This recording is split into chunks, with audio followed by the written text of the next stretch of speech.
session. Looks like we have one person for public input this evening. Bonnie Drake. The mic is yours. I want to read a brief statement before you start though, okay? ISD 318 School Board shall provide a specific period of time where persons may address the school board on any topic subject to the limitations of policy 206. All individual comments shall be less than 5 minutes. Any group of 5 or more persons must appoint one person to present the group views to the board. Depending on the number of persons present, the school board reserves the right to set further time limits to allow participation within the allocated time. Board shall not allow negative comments in public session about individual employees or students.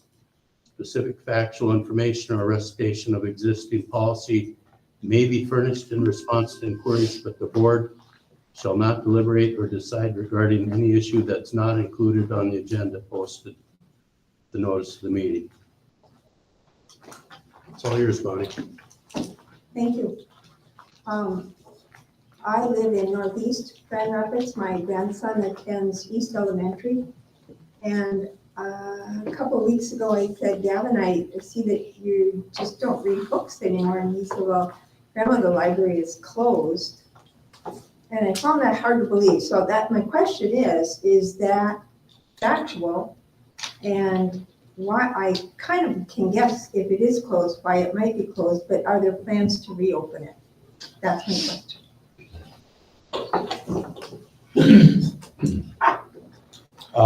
We don't normally respond. Do we want to talk about the situation of our, just a general statement about our libraries? Yeah, we have reduced or eliminated the staff that are staffing our libraries, but they're not closed. Teachers still have the ability to bring students there to pick up books. So there are still books being read in the classrooms. So, and many teachers have classroom libraries in their rooms where kids are able to read. So they're not closed. We still do have staffing, shortages or challenges there because of reductions we've made, and in some cases looking for some volunteers to help too. Do you know what the staffing is for East Elementary? Do you know what qualifies for a volunteer to help run the library? I think those questions would be good follow-ups with the building itself. Yeah. Thank you. Yeah, you bet.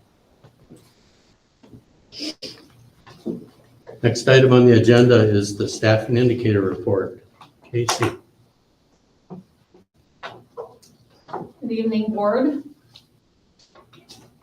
My name is Casey Van Puckelberg, Human Resource Director.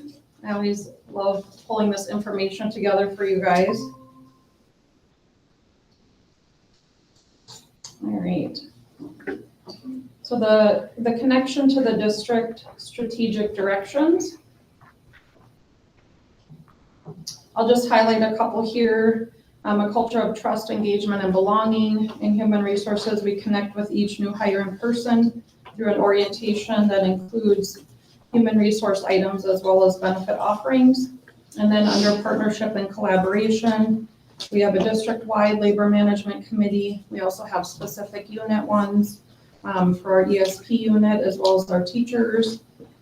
And we work through items in those. And then this coming spring and every 2 years, we go through and meet with all of our units to negotiate contracts. And those are always collaborative meetings as well. Staff department information, we have 5 full-time human resource staff that support the Grand Rapids area schools, Nashwauk, Keewatin schools, and Itasca area schools collaborative. This is our team here. We have an administrative assistant, Carrie, a payroll clerk, Isaac, benefits coordinator, Rochelle, human resource coordinator, Holly, and myself. We do have it currently organized that each person is performing the same duties for all 3 districts, just for ease of kind of mastering those duties that we're doing. The team we have here is absolutely incredible. We're very fortunate to have each of them. The student impact for staffing, as you can imagine, our staff impact all of our students. At the start of this year, we had 575 certified staff members. Those are our employees that have a regular schedule. And then we had 464 casual and substitute employees. We'll go through the breakdown on the next slide. Employees make up just about 83% of our budget. So for last year, fiscal year 24, the salaries were just under 34 million, benefits around 16, for a total of just about 50 million spent on employees out of about 60 million in general fund. This is our breakdown of staff. You can see the teachers obviously is our largest pie at just about half of our staff, followed by our ESP group, and then down the line there. We are down 7 certified staff from the 23-24 year due to budget reductions. And just a note, this count of 575 is employees that are employed, so it does not reflect any open positions that weren't filled at the beginning of the year. As far as substitute staff, we have a lot of substitutes working in the district, currently over 180.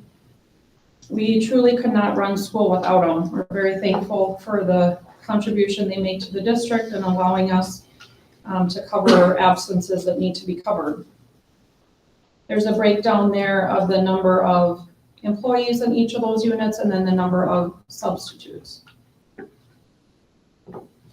As you can imagine, when there's less staff in general, subs become even more important because there's just less people to cover, less teacher preps in the building, more students in each classroom, so it becomes more and more important that each of those absences are filled. This slide shows our sub-fill rates. You can see the teachers on the left there.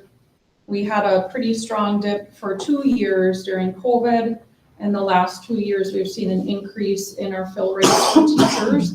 So the graph on the right, that top kind of yellowish orange line is District 318, so that's our fill rate there, and then that bluish color is IASC. So they see a very similar pattern than us, but significantly lower fill rates for teachers. And then the ESPs, we have very, very poor fill rates for ESPs as does the rest of IASC. Last year we had 26% of our absences filled that we asked for a sub for, and IASC was around 8%. So very difficult positions to fill. We are doing better in our fill rates than the state and the region, as you can see. We did work last year. We created a substitute committee that had representatives from the teachers and secretaries and many of these people trying to fill these absences, and had really good ideas and collaboration, and hoping that some of those ideas will create some improvement too. This slide is my favorite. It goes back to what I feel like Matt talks about all the time, is even though we have less people, we don't have less work to do, and we're continuing to work really hard to move initiatives forward, even when it's really challenging to do that. So this is kind of our snapshot of the HR office. In the last year, most of this is really in the last 6 months, but we added 2 districts. So Nashwauk-Keewatin came on in January, and then IASC came on in July.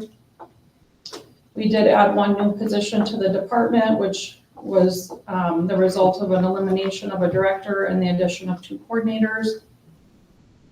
Transition payroll and benefits to human resources in July. So we've talked about a lot of years during the staffing report that might be a better fit, and we feel like we're working a lot better in collaborating and getting the employees' needs met that way.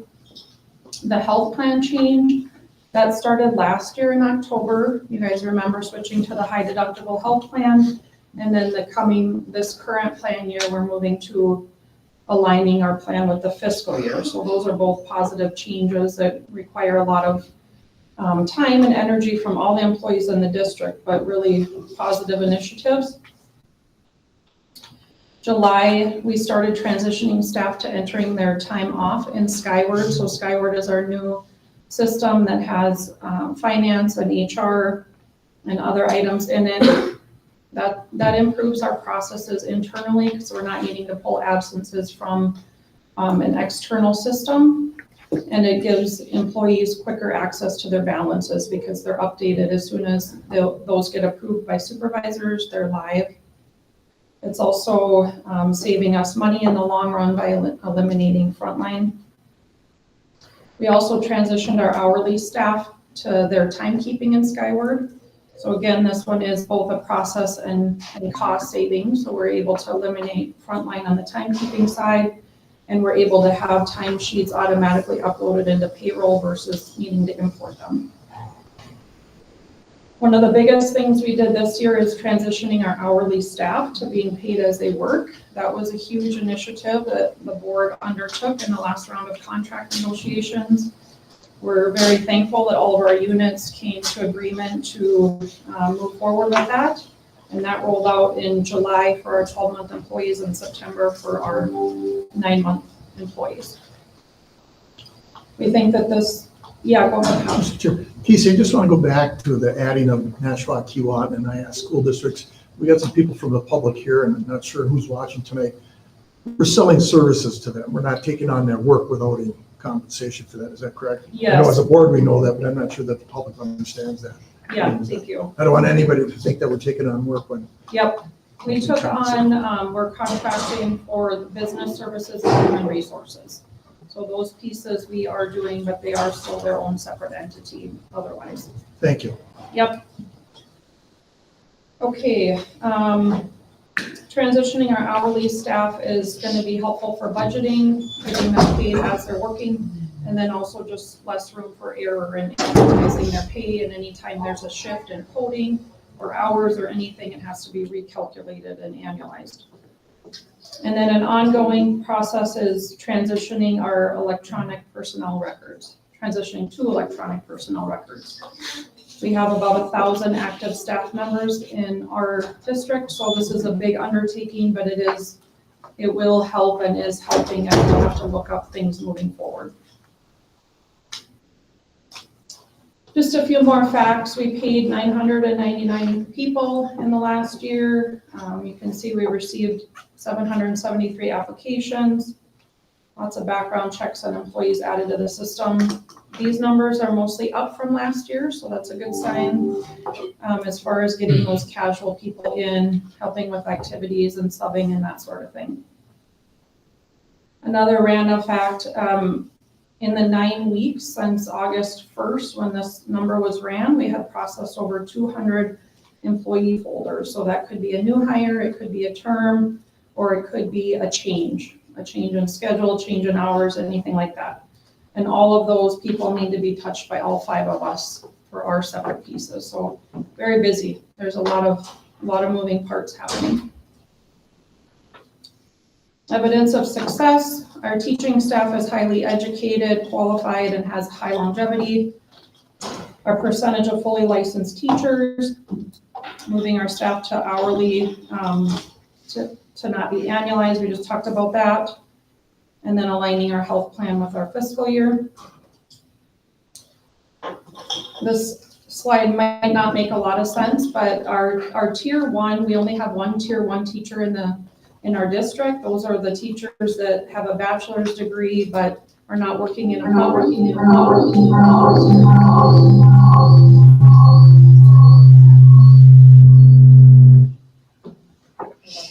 No, you're good.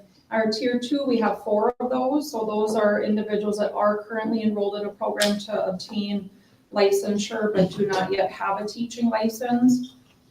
And we have 9 out-of-field permissions. Those are fully licensed teachers that are just working in an area that they're not licensed in. So sometimes it might just be a grade level that they're not licensed in, or it might be a completely different program. One of those is a discretionary variance, and then 2 are just a 0.2 FTE that they're working out of their area. So in total, we have 14 teachers that aren't fully licensed out of that 267, which is just over 5%. The most recent stat I could find at the state level is about 7% of unlicensed teachers, and that's 2 years old. So I anticipate we're doing significantly better than the state average. This you've seen every year, but this is just a snapshot of our teacher education level. 66% of our teachers have a master's degree or higher. 90% have graduate level coursework beyond their bachelor's. And our average years of service right now is just about 12.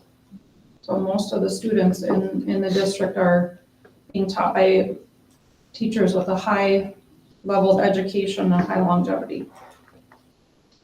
Some of the barriers to success: budget. Obviously, we talk about that almost every meeting. We're down 70 staff members from 5 years ago.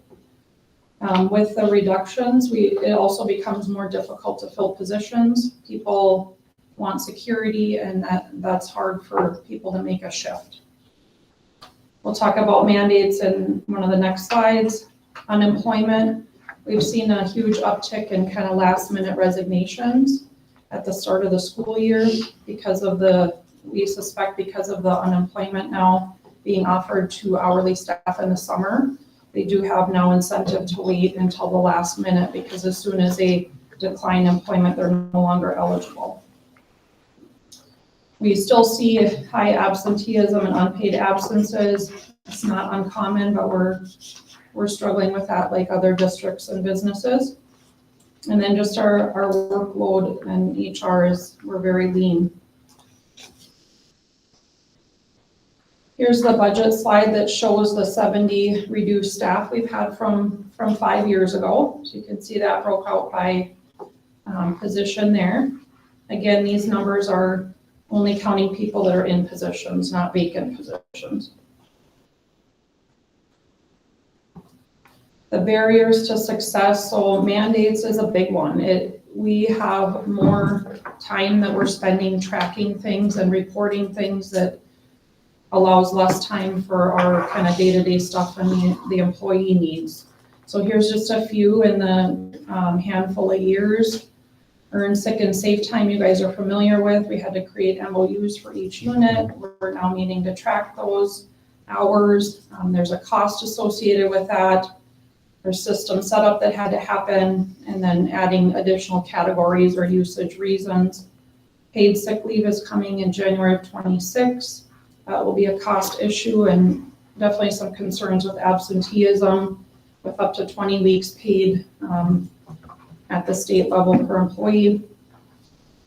Union data, a lot of people probably don't know about this one, but this has been in effect for around a year now. So we're now having to report every new hire term change to unions periodically, and then send an all staff list every 120 days. There was exempt changes, so when people can be categorized as exempt. We didn't have a change we had to make this July, but we will next July. Some of our salaried staff will need to move to hourly.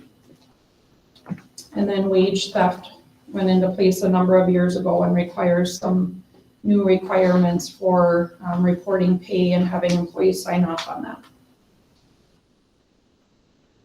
Some recommendations: obviously we have contract negotiations coming up this spring.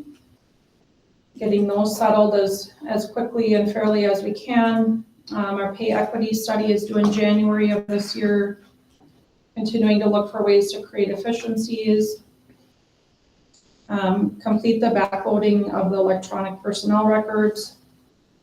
Hoping to find another process for teacher name changes. Again, this is a cost. It's currently being done through Frontline. It's the only thing in that module, and it's not a cheap module. Also hoping to look for another subsystem, both cost-wise and process-wise, not having to import those hours out of the subsystem, and then complying with the new mandates. Mr. Chair. Pat?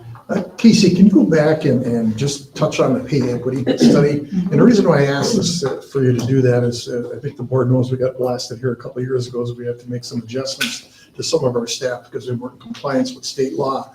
And again, for the public here, can you explain a little bit about that? If we're not compliant, what could happen to us?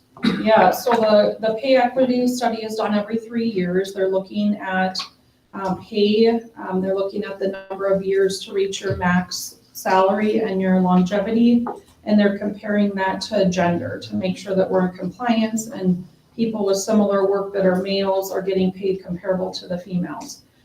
We are required to meet a threshold there. It's 80% in 3 different test scenarios.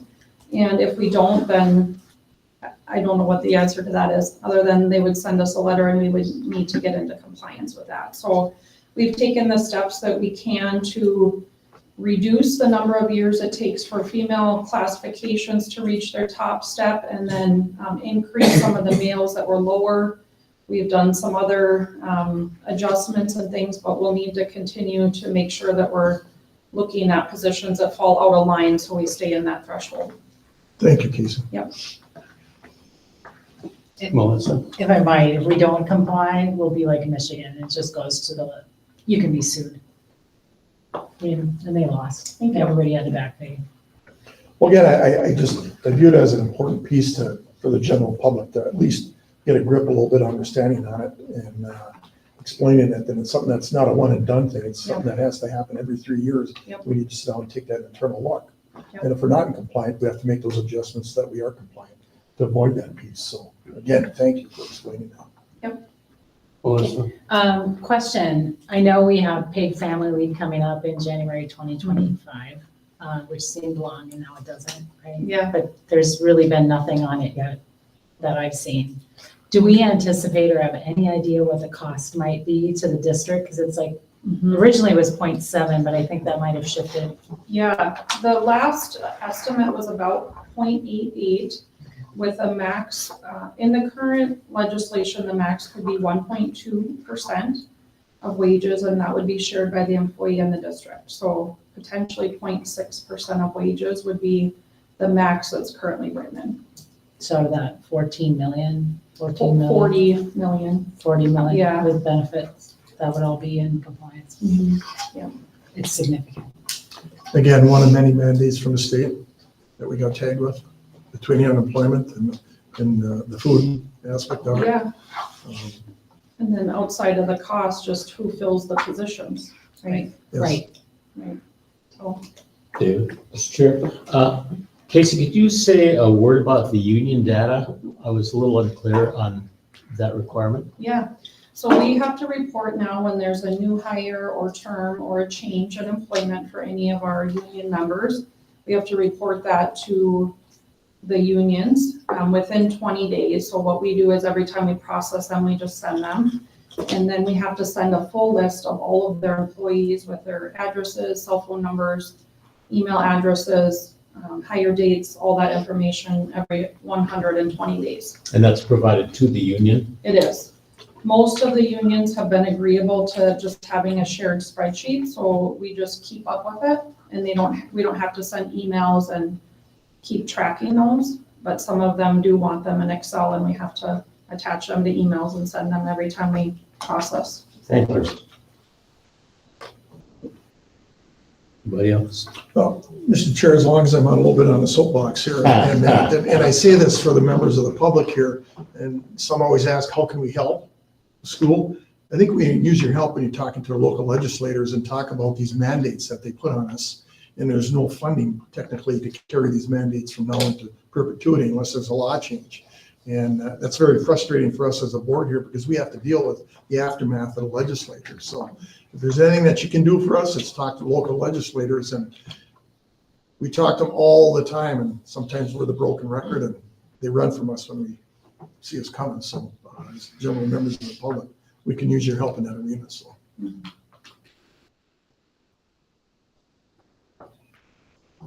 At this point, Casey, thank you very much for the report. At this point, we're going to adjourn the work session and come back into session with the regular meeting in just a minute or two.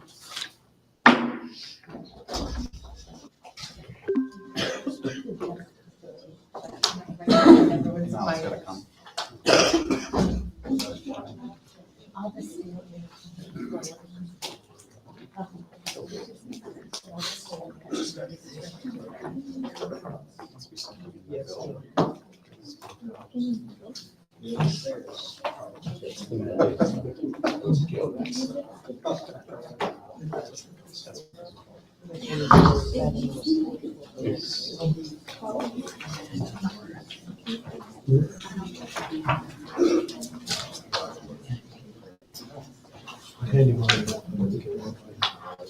June covered.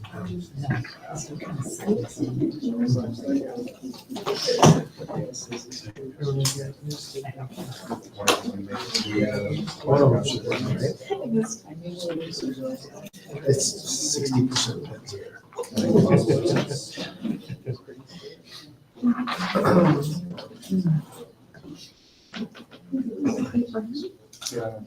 Yeah. Actually, all those, What's that?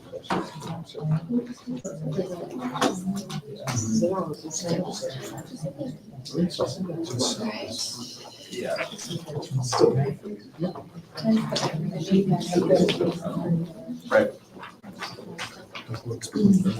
There's a lot of legal stuff.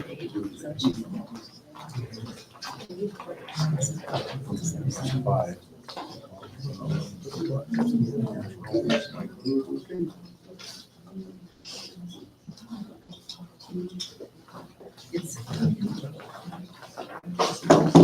Well, it's a percent, so it'd be like from 0.008. Right? Call the regular meeting to order. Please stand for the pledge.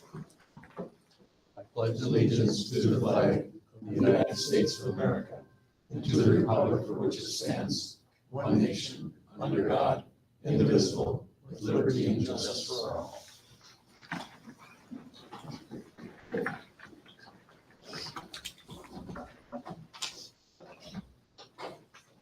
First item on the agenda is approval of the amended agenda with the addition of item 7D. So moved.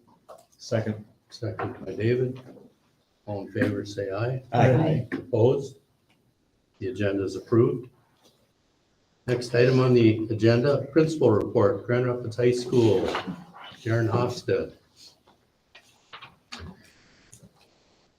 Good evening, Board. Chair Shore, Superintendent Gross, appreciate you giving me the opportunity to speak on behalf of the Grand Rapids High School. I was proud to lead that school and excited to be here tonight. I have with me Tam Sanderson, one of our school counselors. She's going to fill in some gaps as we worked on some of this information together. First off, we're at the point where we're wrapping up our fall sports season. We had really high participation numbers in all of our activities. We have a couple of teams still rolling. Our swim and dive team just won true team section champs. They participated down at state this last weekend. Both our football and our volleyball teams are holding the number 4 seed, meaning we get a home playoff game. And coincidentally, they're both playing Rockridge. So it's us versus Rockridge here in the next couple days. We have cross country still in play, and again, as we start to wrap up those events, we start to see the end of the quarter coming. Our concerts are in full swing. We had our band concert last night, and hopefully, if everything goes well, I can get to our choir concert tonight. A few of highlights we've had recently on a scale where, you know, I've said it, and I've heard Sue Apri, our past teaching and learning director, say it. You know, we have the greatest teachers in the world that work right here. And some of the data to prove that, Brielle Carlson, she was awarded the K-12 Distinguished Teaching Award in Geography Education. The National Council for Geographic Education awards this to one teacher annually in the United States, and Brielle got it. So that's quite an honor. We also had 2 teachers in our IB curriculum, our International Baccalaureate, as you know, highly rigorous, challenging, but also a global education. And on a global scale, when you think about who offers IB, it's private schools, schools that are affluent. We're a little public school in northern Minnesota, and we have 2 of our subject areas tested higher or achieved higher than the global average, and that was in Spanish, taught by Steph Stevens, and in biology by Mama Shelley Lindstrom. So just want to acknowledge all the great work. Yeah, go ahead and clap up. These guys are just a couple of our rock stars. There's a lot we could certainly point to, but very proud of the work that they do, and then connecting our students on that global global scale is really, really quite remarkable. Kind of the angle I wanted to talk about tonight was it's October, it's College Knowledge Month. And we've had some activities that have taken place at the high school recently that I just want to highlight. First of all, we had a college fair recently attended by all our juniors and seniors. So what that means is we bring in colleges into our gymnasium, and we invite local schools to come and experiencing that face-to-face conversation, the handouts, the pamphlets, the sales pitch. We had over 60 schools attend, colleges and state and universities, to be able to pitch their best to our students that are interested in that field. Another component that I want to highlight, and this is new this year, is our college, our direct admissions. We're part of a pilot in the state of Minnesota, and this is a program that aims to help high school students in Minnesota learn about college options and reduce the stress of applying to college. There's a money savings in there too for students and families. But how it works is early in the fall, so right now participating high school students, seniors, receive a personalized letter that lists the colleges and universities that are ready to admit them based on their academic records. Students can then apply to the colleges they're interested for free. So it's a really great program. The goal of the program is to help students know they have multiple college options in Minnesota, whether they want to attend a 4-year university, a 2-year community college, a trade school, or a tech school. So it's really going to be a great option to get students that exposure and to expose students to the options that they have here in the state. The benefit of the program, it aims to reduce the equity gaps in college enrollment by providing important college-going information to high school students. It also aims to reduce the self-selection bias by easing the transition from high school to college. So the participating institutions, there's over 120 high schools in the state that are part of this pilot. There's 23,000 participating seniors, and more than, I think, 56 colleges and universities that are in play on this. So it's really a great thing. I think it takes a lot of the middle work out of it, and I think it'll expose more of our students and into to their interests in their fields if they so choose. I'll have Tanis kind of touch upon this a little bit, and also the great work that our counselors do, the work that they put in to College Knowledge Month. Not only that, but also the career and college readiness. I'm going to have Tanis speak a little bit on our 9th grade seminar classes, where our counselors are going out into classrooms, teaching lessons and providing some information on career and college readiness. So, Tanis. Thank you. We're really excited about College Knowledge Month this year. Excuse me. I think the biggest thing is when we talk about college as the counseling department, it's really about any training beyond high school. Like, it's not just a 4-year college that we're telling kids that they have to go to. It's really, it can be a technical program, it can be as short as 6 weeks, all the way to a doctorate. And so that's really our hugest message during College Knowledge Month. We're excited. Tomorrow we're having our seniors choose breakout sessions during our recharge time, where there's 5 different breakout sessions that seniors can come to and learn about. There's a military panel, an apprenticeship workshop, how to apply, and some scholarship stuff. And then we're also partnering with the Tech Hub. They have a financial aid kind of program that they do, and they're going to come and offer that to the students as well. So that will be tomorrow, and we're really excited about that. With direct admissions, I think one of the most exciting parts of this is it is based on their academic record and their GPA, but as long as a student is on track for graduation, they're still going to get proactive admissions to 28 colleges or universities. And I think when we look at that, like that population, a lot of times maybe have some disbelief that college is for them. And really what we're saying is, no, if you want to pursue an education beyond high school, you can, and we're here to give you the support that you need to do that. And with college applications being $20 to $50 per application, this really takes some of the financial burden off families too. And there's no commitment. So say a student gets all 56 colleges on their list, they choose which ones they're going to interact with and kind of continue to go forward with. So we're really excited about this program and seeing the impact it has on our students. Really, we do back up, that's kind of the senior year focus that we have is kind of this, what are you going to do? What's your next path after high school? But we really start these conversations in 9th grade and even before in 8th grade during registration, looking at, the different career pathways after they have the career pathways day exploration that the 8th graders get to go on. We go right into course registration and talking with students about how the classes that they choose are really a way for them to explore different careers and different career pathways.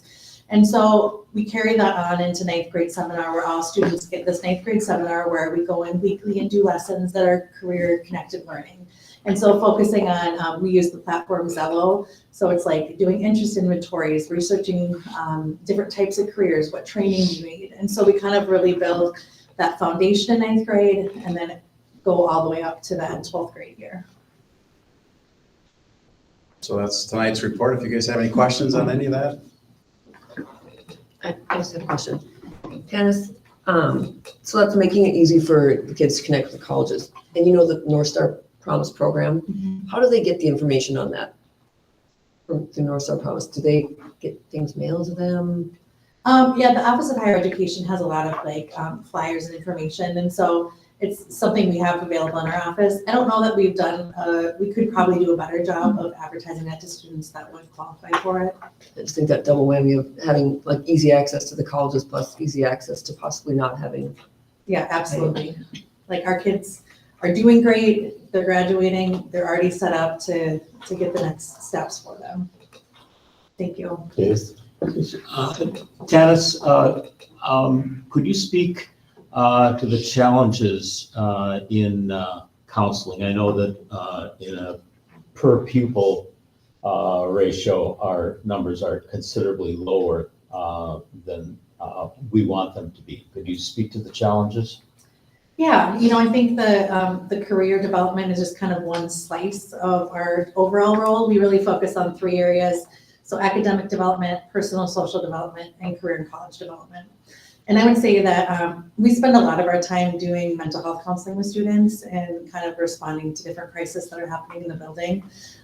There's definitely, unfortunately, at times students need to wait to see their counselor because there is such a high need of students.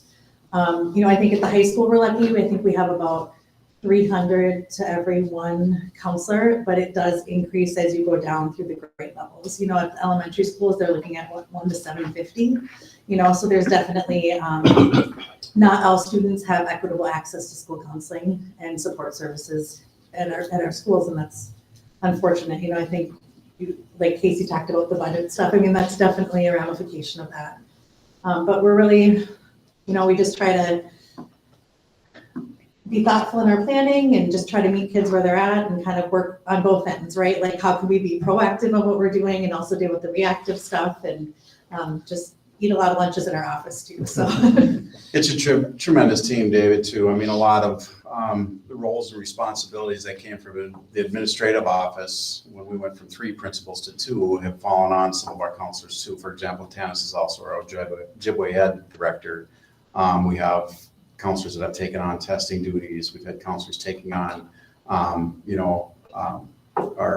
internship program. Like there's responsibilities that have spread throughout on top of, again, serving the 1,100 to 1,200 kids that we have every day. So it's quite challenging. It's a formidable task. But again, I put these counselors up against anybody. It's a tremendous team. Thank you. Melissa? Just a note to speak a little bit to what you said about the tech hubs. So they did a presentation today for the chamber, and they talked a little bit about that program where you could help see what it's going to cost a student. They input numbers to go to each, whatever colleges they're selecting. And what they found was, at least in Deer River for one particular student, they thought they were going to go to ICC, but when they plugged in all the numbers and they showed the scholarship, it actually was cheaper for them to go to the University of Minnesota. And so that's where they're at now for reasonable cost. So it was kind of that I love the fact that you're getting a letter with colleges who said, hey, if you're up for it, we're in, like, we can partner, because I think there's so many schools that people don't even think of. You kind of get focused on what are your friends talking about, what have your brothers or sisters done, and you kind of forget. And then if you know how much it's gonna cost, that's way better. Makes it more realistic. Thank you. Dave? Derek, great presentation. I hope you will share with the staff, the board's admiration of the quality staff that you have and that you're working with there. Very much appreciated. Appreciate it, David. Thank you. Thank you. Thank you. Thank you. Next item on the agenda is to approve the minutes of the 9/23/24 regular school board meeting. Looking for a motion. So moved. Second. Moving Melissa, second by Pat. Discussion. All in favor, say aye. Aye. Opposed? Minutes are approved. Next item on the agenda is to approve the September 2024 claims in the amount of $12,803,123.39. So moved. Moved by Ben, Second. second by David. Discussion. Hearing none, all in favor say aye. Aye. Opposed? Claims are approved. Next item is approval of the consent agenda. And we've changed our format just a little bit here. All matters listed under the consent agenda are staffing related or considered routine and do not require discussion. These items will be added together in one motion. If discussion is desired on a particular item, it will be removed from the consent agenda and considered separately by the board. We also plan to highlight retirements separately. At this point, I'm looking for a motion to So approve. Moved by Pat, Second. second by Mindy. Discussion? Oh, sorry, no discussion. All in favor, say aye. Aye. Aye. Opposed? Consent agenda is approved. Next item on the agenda is our addition item to approve a resolution to expel student GRX1-24-25 for a period of 12 months. Superintendent Gross. Thank you, Mr. Chair. Members of the board, in front of you is a resolution relative to student expulsion. Obviously, this isn't something we do often. It's not something that we aspire to do, but there are times when this is unfortunately necessary. The state statute provides very specific conditions under which the board can expel a student. And as you'll see in that resolution, there's evidence to support the fact that the student did violate a number of those conditions. The student was afforded the due process that's provided in the law, and after an investigation by Mr. Hoffset and his team, I recommend approving the resolution. Looking for a motion to approve the resolution. Approved. Motion by Ben, second. Second. Second by Mindy. Any discussion? Go ahead, Mr. Dave. Chairman, Mr. Superintendent, what's our obligation to the student at this point? We're required to continue to provide educational services to the student. And in practical terms, what does that mean? It can look like a variety of things, and I'd say those details aren't worked out yet, but it can range from homebound services to part-time to online or some combination of a Okay. variety of things. So we do retain responsibility for the student. That's correct, yep. Thank you. Any other discussion? Julie, I think we need a roll call vote. Yes, please. David Marty, Yes. Mindy Nuring, Yes. Melissa Barr, Yes. Ben Hawkins, Yes. Pat Maduri, Yes. and Mark Schroeder. Yes. Resolution is approved. Next item on the agenda is to approve the resolution for Minnesota State High School League Form A grant applications. Superintendent Gross. Thank you, Mr. Chair. This is a resolution that if you've been on the board for a while, you've seen many, many times, or probably every year.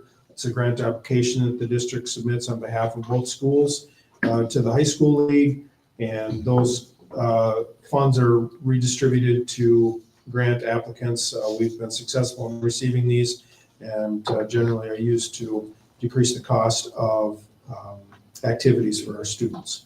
I recommend approval of the resolution. Looking for a motion? So moved. Moved by David, Second.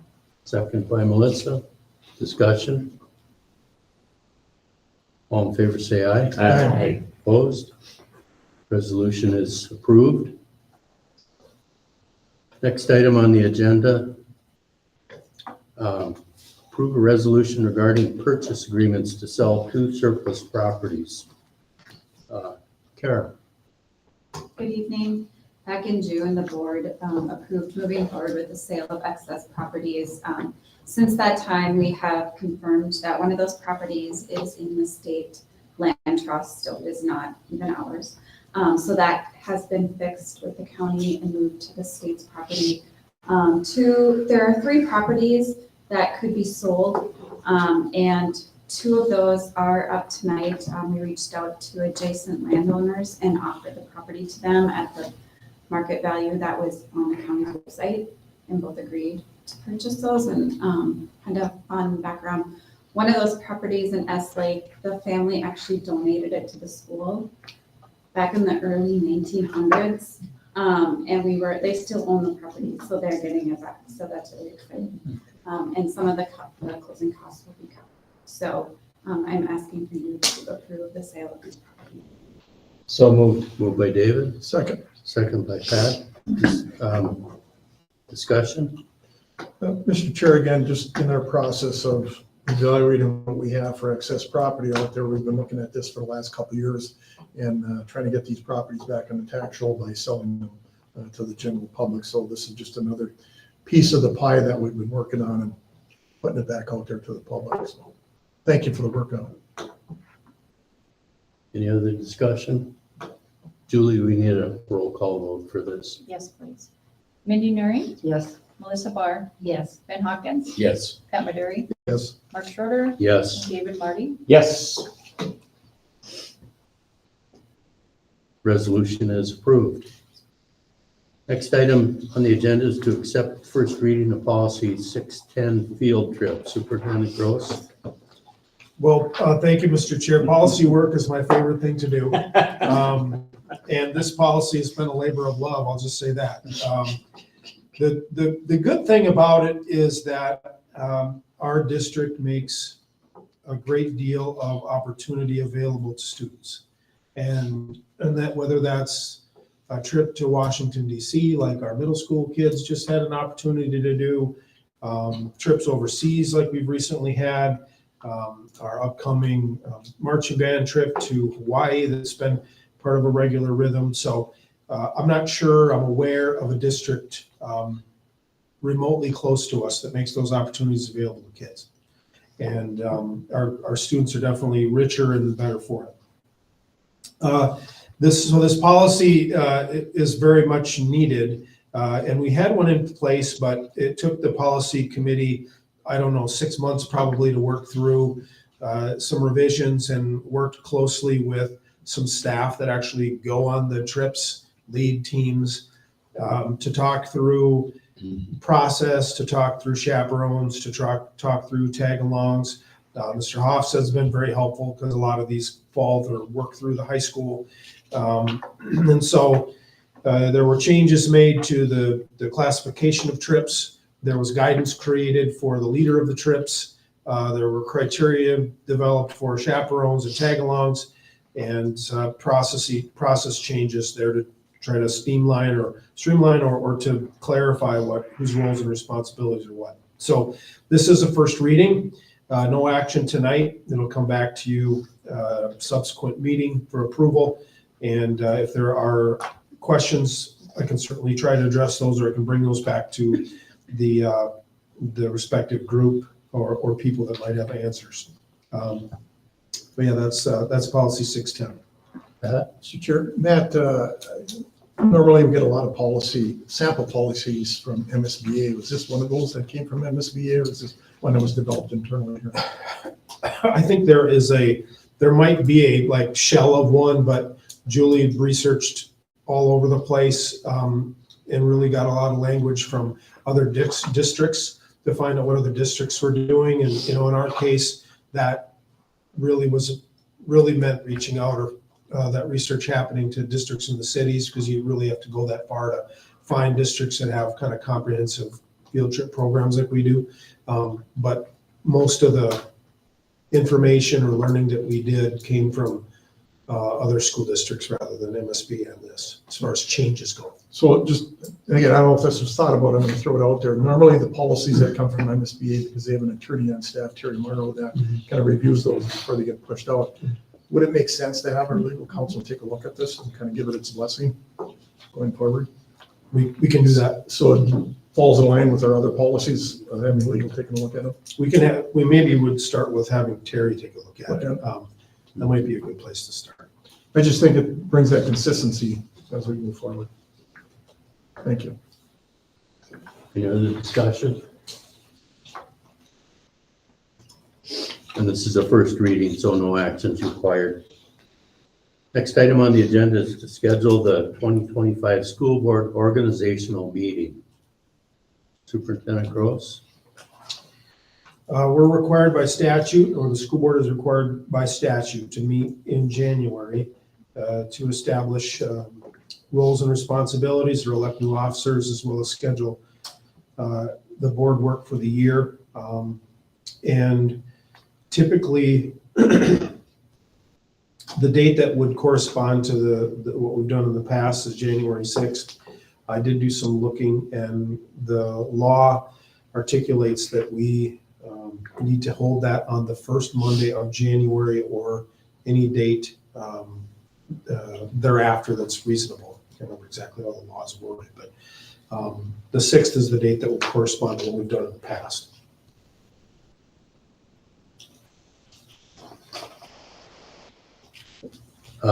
Discussion? Any motion? David, you, Mr. Chairman, I will be traveling. I'll be out of the country from the 4th through the 20th of January. If we have any flexibility on that date, I would very much like to participate in that organizational meeting if possible. Superintendent Gross, is it possible for us to go before the 6th? So in looking at the law specifically says the first Monday, and any date thereafter that's practicable, yep. So it doesn't give any latitude previous to the first Monday, only latitude after. And I totally understand where Mr. Marty's coming from, but I'm not sure, going from the 6th to the 21st is over 2 weeks. I just don't know. That would be after we would typically have held our second meeting. Right. Mr. Chair, Julie, when do the new board members actually take office? Effective January 1.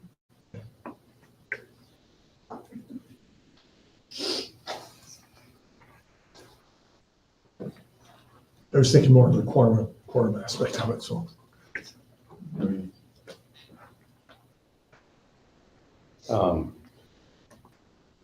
It would be possible to attend remotely. Possible. That's a little sketchy. Yeah. I'll be calling in from Vietnam. I think you have to be in the United States. Oh, I think you're right, Ben. Yeah, I think there is some stipulation there. well, unless you can get back real quick. The other thing I would just add, Mr. Chair, and again, I think it would be great to work something out, David, but, as we look at January and February and the budget work that we need to do, and it gets accelerated really, really fast in there. And so I'm just concerned, maybe selfishly, about timing, especially knowing that we'll have 3 brand new board members to bring up to speed. So Those work sessions are going to take even longer because we're going to be, doing a lot of education at the same time. Mr. Chair, I'll offer a suggestion. I know we usually have a workshop prior to that organizational meeting. Is it possible to maybe have a workshop at the end of December and kind of have a discussion on what will be approved in January? That would give David input in December in regards to that, and then going forward. And we'll know who the new board members are at that stage of the game, and they could at least be present during the workshop, and maybe be allowed to be part of those discussions as well. Nothing is actually approved in the workshop, right? It's more Sure. discussion. So at this point, do I have a motion to set January 6th as the reorganizational day? So Moved by Pat, Second. second by Melissa. Any further discussion? All in favor, say aye. Aye. Opposed? So the date is set at January 6th. And Julie, why don't I get with you and we'll see if we can come up with a workshop date. Sure.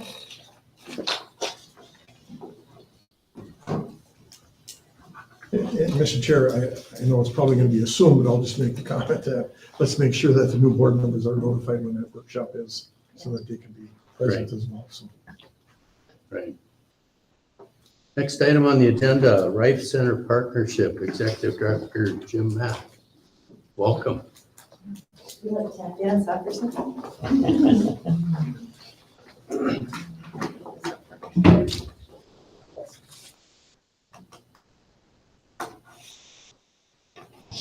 Is the clicker right there on the podium? It is. Okay.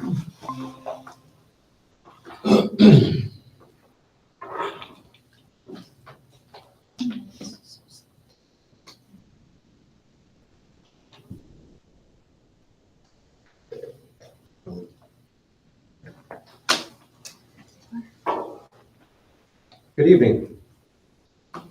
Chairman Schroeder, Superintendent Gross, ISD 318 School Board. My name is Jim Mack, and I'm the Executive Director of the Rife. And sharing the podium with me tonight is Dr. Katie Cargill. She is Chairperson of the Board of Directors with the Rife Arts Council. Together, we represent an organization deeply committed to fostering the arts and supporting educational development of our youth. Tonight, we're excited to share how the Rife Arts Council and ISD 318 are joining forces to shape a brighter future for our schools and the broader community. Through this partnership, we aim to bring the arts into the heart of education, enhancing creativity, critical thinking, and cultural awareness in the classroom and beyond. Together, we are building pathways that not only strengthen our schools, but also create lasting connections between the arts and community enrichment. Our shared vision is simple: to make the arts accessible to all students and to inspire a vibrant cultural future for generations to come. So let us dive into how this collaboration is already making a significant impact and what we can look forward to as we continue working together.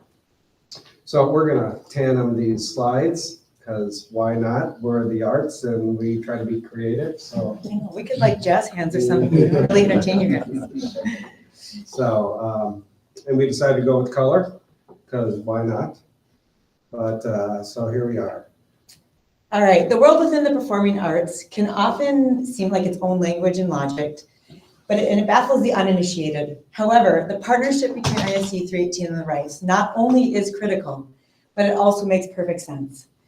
In the same way that left is right and right is left, things seem complex, but at the Rife Performing Arts Center, the purpose is simple: supporting the ISD 318 students, enriching their education experience while serving the broader community. Let's explore how we're shaping the future of the arts in northern Minnesota.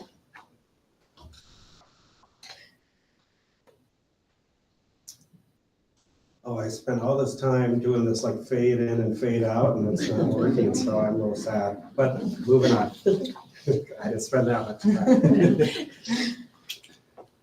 partnership not only helps students build confidence on the stage, but also exposes them to the technical side of the arts, offering hands-on experiences in lighting, sound, and stage management. Through these opportunities, students develop valuable skills like teamwork, problem solving, and communication, preparing them for future success, both in the arts and beyond. Oh my gosh, James. The Rife is not just a stage for student performances, but it's a cultural hub for the entire community. I'm sure many of you have been to shows at the Rife. Band concerts, choir concerts, all the things. In addition to hosting the school events, the Rife offers a wide variety of performing opportunities, from professional touring productions to local talent showcases, bringing world-class performances to northern Minnesota. The ISD 318 students benefit not only because they get to perform on our incredible stage and facility that we have, but they're also exposed to the huge spectrum of artistic experiences, and this opportunity allows them to engage from diverse forms of art and culture that they might not have access to elsewhere, inspiring creativity and expanding their perspectives all in our backyard. Through our collaboration with ISD 318, we offer students more than a performance space. We provide educational opportunities in arts management, set design, lighting, sound, and other technical aspects of a performing arts center. Students get hands-on experience by working directly with our professional staff, learning practical skills that extend beyond the classroom. These real-world experiences help prepare them for future careers, whether it's in the arts or other industries that value creativity, technical know-how, and teamwork. Just for example, we had a young man that was an intern last spring. His name was Noah Jetlin, thank you. He took that experience and now he's at the University of Minnesota Duluth, and he is doing quite well. He's studying theater and music over there, and he came back over Labor Day weekend and we had a wonderful conversation, and he says, wow, so much that I learned here at the Rife has really helped me excel over in the university. We have another young lady that went up through the Rife. Her name is Elizabeth. Thank you. And she was with Rife Dance, and now she is dancing for Professionally down in the cities for the Twin Cities Ballet. And another last gentleman I want to bring up, his name is Kevin McCoy. I know his last name. And he worked us up through the ranks through high school with the Rife Theater, if you will. And right now he's touring with the Hamilton show. He runs all the sound and the lighting for the touring Hamilton show. So it's pretty incredible. Yeah. So we are making a difference. We're expanding opportunities for students. And as many of you know, the Rife is really committed to being a venue for everyone. We want all people to feel comfortable and welcome, and not just for the professional productions, but also for the local productions and our local talent, because our local talent is really what we're all here for, right? Our stage supports performances from up-and-coming artists, students, and internationally renowned professionals alike. Students frequently perform on the stage same stage as touring artists, and a lot of times there's even like the touring artists will come in and do workshops for the students, which is a really incredible educational opportunity for our students to have, and actually a really unique opportunity that you would not find at most theaters, even in the country. So to be able to provide our students with this exposure not only inspires them, but also provides a valuable learning experience. And they get to observe firsthand the dedication and professionalism and creativity that goes into producing world-class art. By fostering this connection between the students and the professionals, the Rife cultivates an environment where talent at all levels is encouraged, nurtured, and celebrated. The Rife technical team is a key part of what makes our venue special. With expertise in lighting, sound, and set design, our team ensures that every production, whether it's a school concert, a community play, or a touring Broadway show, runs smoothly and professionally. This means that students performing on our stage get to experience the same professional level technical support as world-class artists, giving them a taste of what it's like to work in a top-tier performance environment. This attention to detail and professionalism helps create memorable, high-quality experiences for both performers and audiences alike.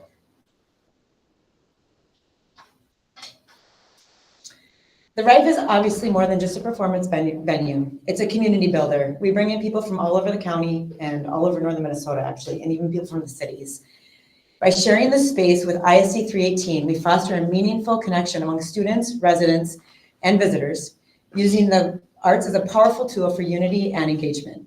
Through a wide variety of events, from student performances to professional shows and community gatherings, the Rife becomes a place where people from all walks of life can come together and gather. These shared experiences strengthen the community, encourage collaboration, and provide cultural enrichment for everyone.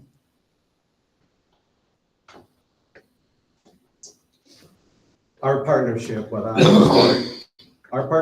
ISD 318 enhances both the student experience and the local economy. By hosting a variety of performances and events, the Rife attracts visitors to the area, which supports local businesses such as restaurants, hotels, shops, driving tourism, and economic growth. And as we look ahead, the Rife is committed to a strong partnership with ISD 318. Together, we'll expand opportunities for students and fill in the gaps where students need it. Foster a love of the arts, I guess, all the things, and create even more ways for our community to engage our local cultural programming. By investing in our partnership, we're not only shaping the next generation of artists and performers, but also fostering a thriving, vibrant community that values creativity and collaboration.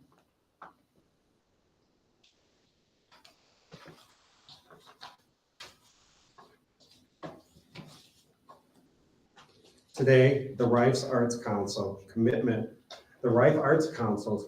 remains the same: to foster creativity, engage audiences, and provide a platform for audiences from all walks of life. To provide a platform for all artists from all walks of life. Our vision includes enhancing educational programs, introducing innovative workshops, and hosting a wider array of performances that resonates with all members of our community. By fostering this partnership, we will not only enrich the lives of our students and audiences, but also solidify the Rife's role as a cornerstone of cultural vitality in Grand Rapids. Who wrote this? I don't know. There's a lot. That's what I was saying. So your support plays a vital role in enhancing and supporting the programs at the Rife, allowing us to provide students with a transformative experience in the arts. Who did write this? We invite you to join us in exploring new opportunities for growth and collaboration. Let's work together to ensure that the arts remain an integral part of the educational experience and the community and our students, whether through volunteering, attending performances, or advocating for arts education. Your involvement can make a significant difference. As we move forward, let's continue to invest, I feel like one of these is in order, in our students and our community, fostering an environment where creativity thrives and everyone can experience the joy of arts. Thank you. Comments or questions? Mr. Chair, I just really appreciate the partnership that we've had over the years with the Rife and back and forth. And I just say this, that if there's issues, please bring them forward so that we can work on them together so they don't fester and mush them up into something that we don't want it to be. It's been a great partnership over the years, and as one board member, I think we all want to continue to have it happen going forward. Definitely. Thank you for the work. We really do. Thank you for letting us present tonight. David. Thank you for the presentation, and thank you for your partnership with the Grand Rapids Players and Itasca Orchestra. By the way, Itasca Orchestra has a concert on Saturday. I've been invited to be a participant in the Lincoln, Aaron Copland's Portrait of Lincoln on Saturday. Fantastic. Yes. Just saying. If you want to see me. You should do some jazz hands now. Well, now, as you heard from Principal Hofstad, we do have concerts, I think, all week with the students, and tonight as well. And they sounded wonderful. They were rehearsing this afternoon, and one of the joys of working right there at the Rife is that we get to hear this every day, all day. So. Jim was saying one of the most unique theaters he's ever been in, because at 3:00, the entire place lights up with students and professionals and kids' educational programs. It's just such a unique atmosphere. So thanks. Thanks for letting us be a part of it. Appreciate it. Thank you. Thank you.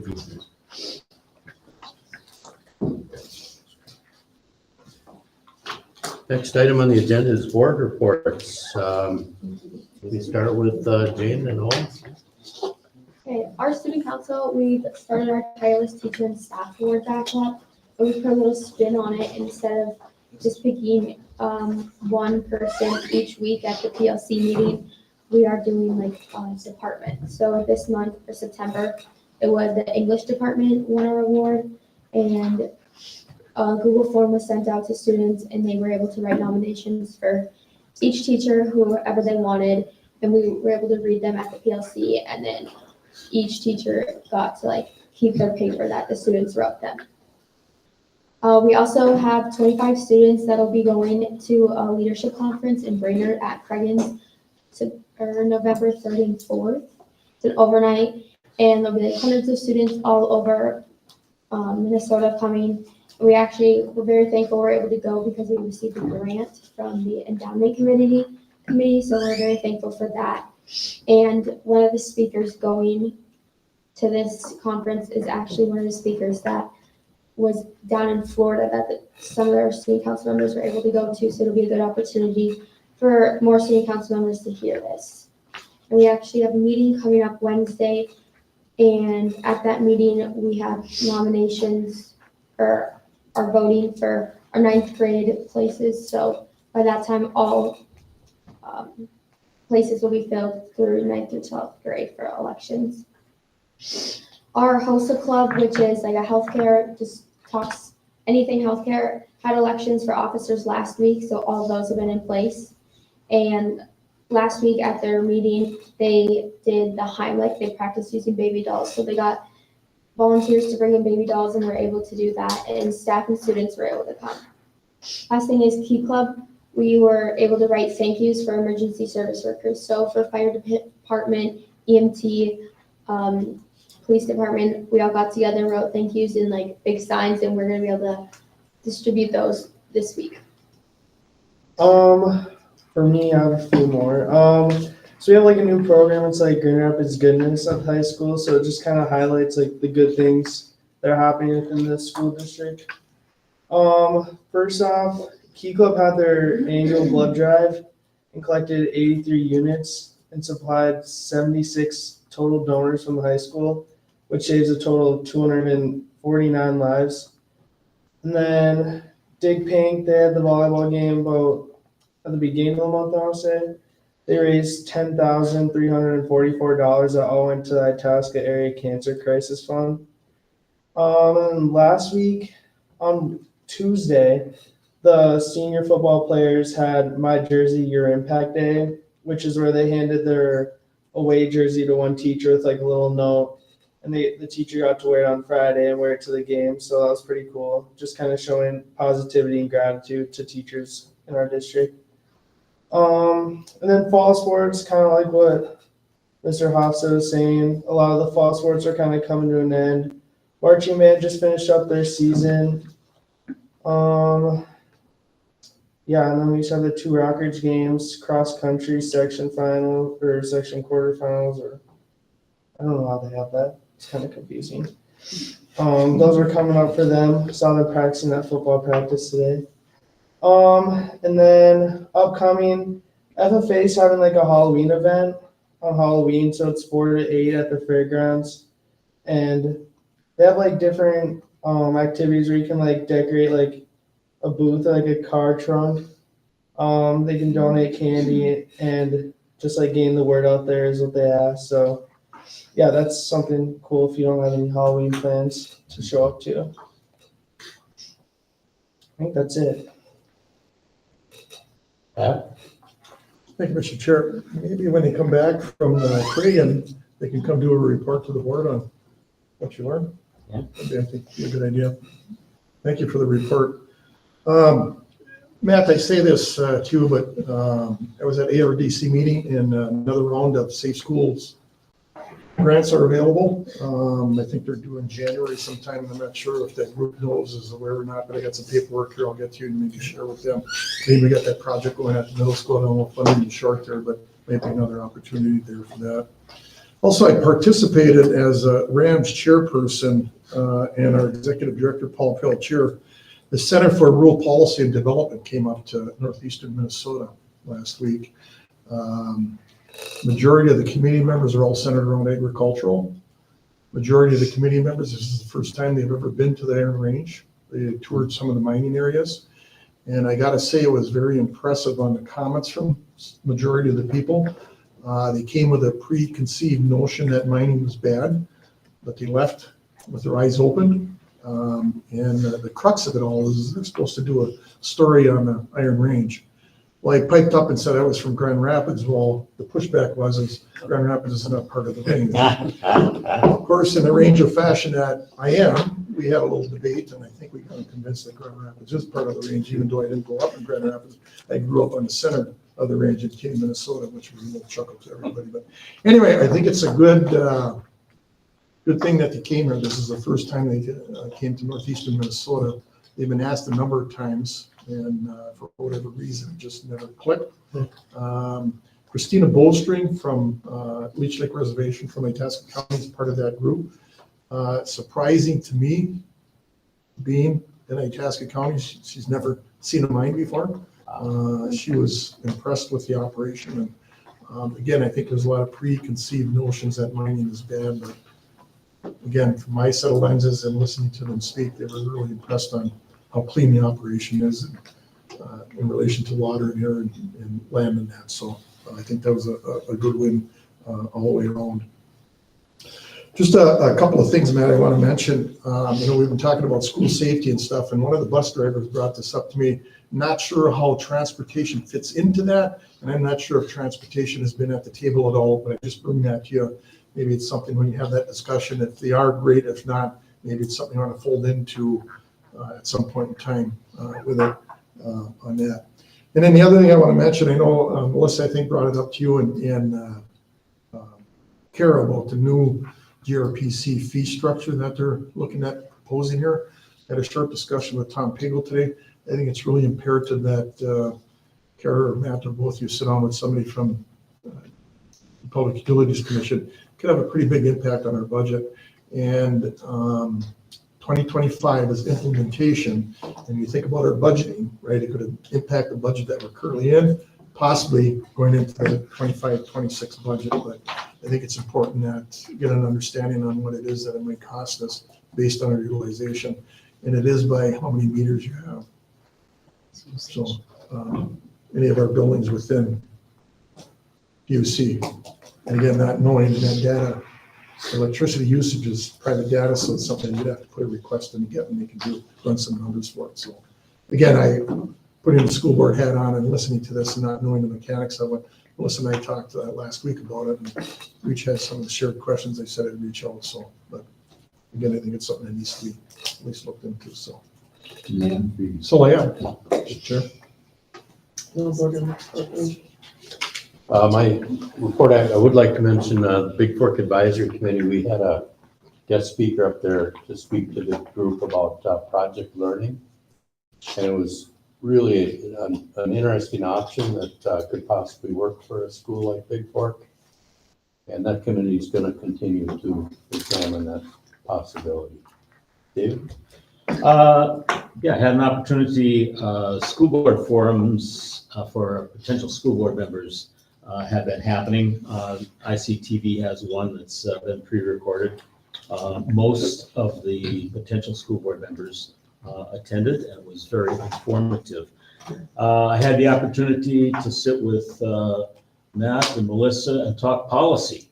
That was more fun than you can imagine. I don't know what you guys can find. As Matt indicated, it's been months in the making, and it is a pretty thoroughly vetted process at this point.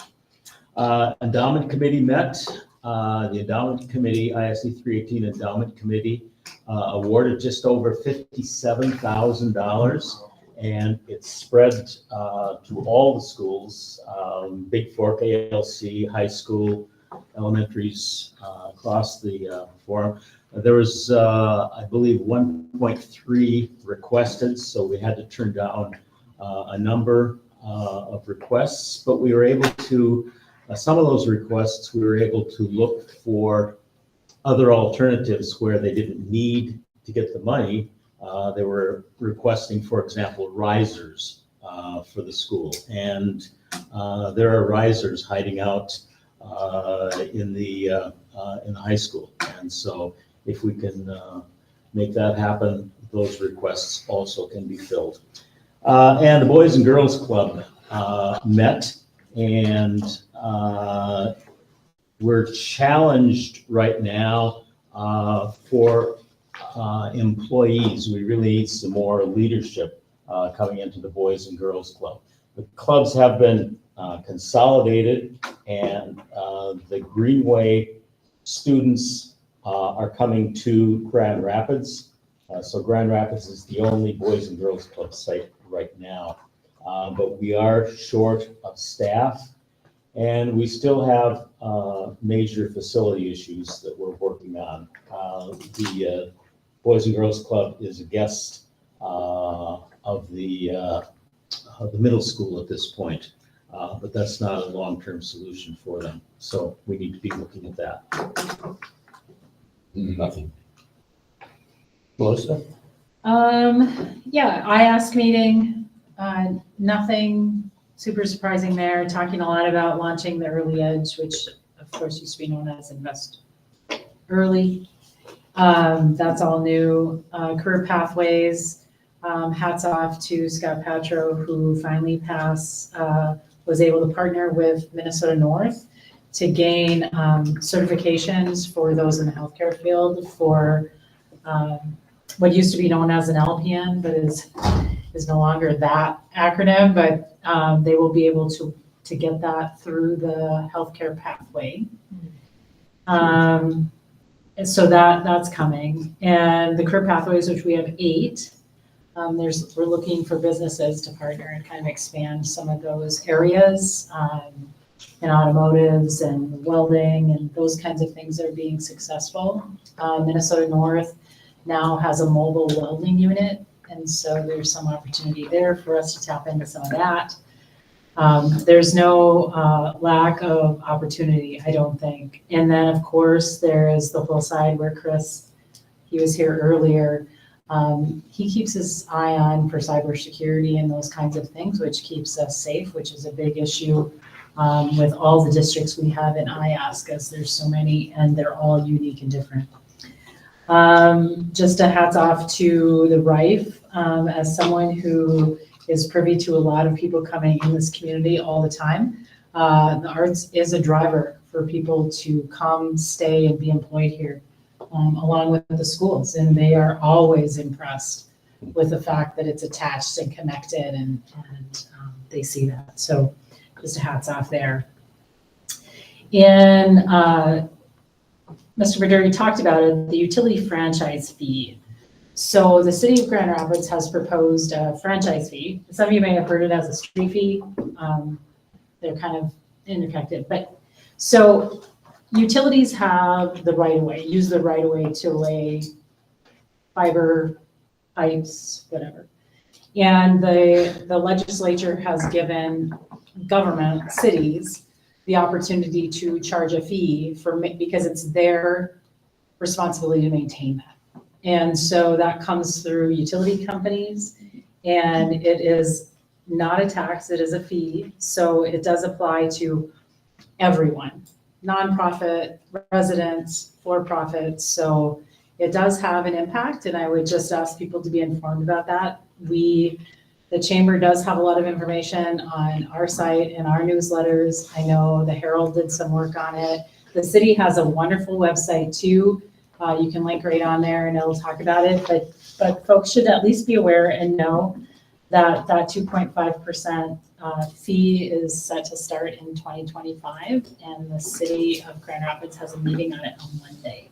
So, and because that's connected to the school, that's where I think this is just be informed. And Matt Wegworth, who is the city engineering director of PC, he is on it. And if anybody wants an estimate on what they would pay, they have to disclose the costs to him. He can't get those, but he'd be happy to take any questions or calls. So just for folks to be informed.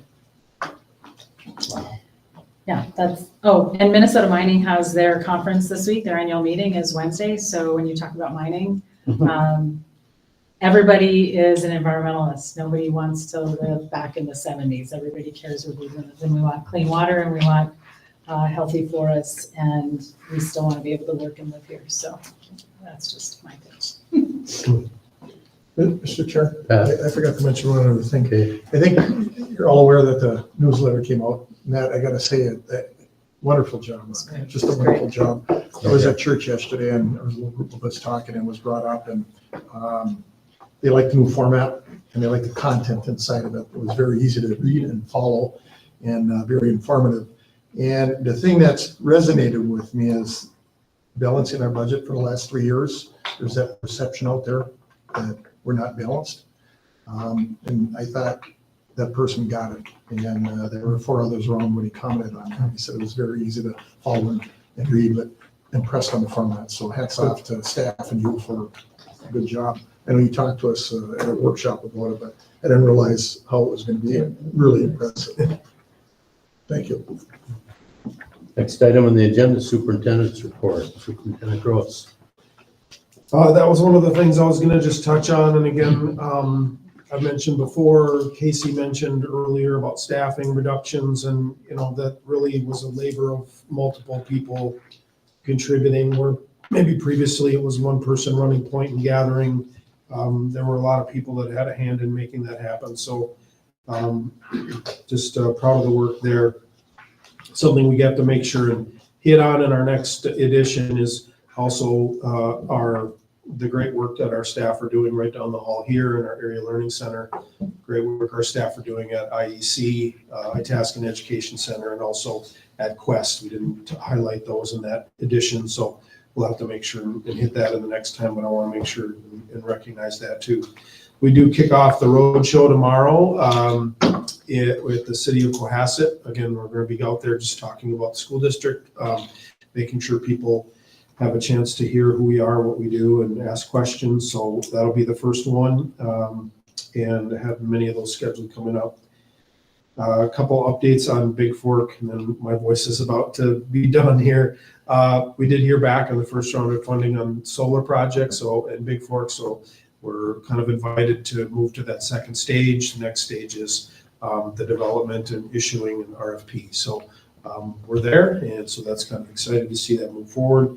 And then the second piece, the last cog in the project up in Big Fork is the storage for the edge. That went from a kind of the renovation of a room and punching holes in walls to realizing that having a shed built would be cheaper, it'll work better, and it's turned into an opportunity for our students to be involved in the build.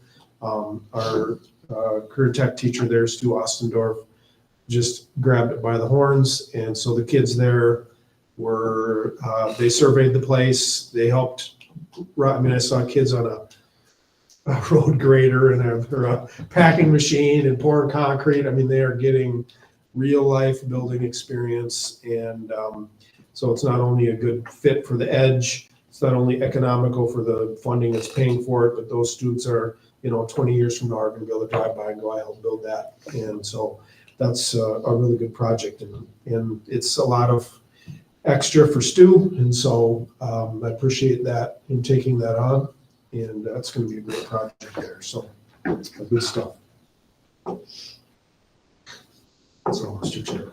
Okay. Reminder, upcoming school board committee and meeting dates are posted on each agenda. School board meeting agendas can be found at the district website and on designated posting site at the ISD Meeting-10 Ed Services Center. Is there any other business to come before the board? Julie, is anyone signed up for public input? I think not. Meeting's adjourned.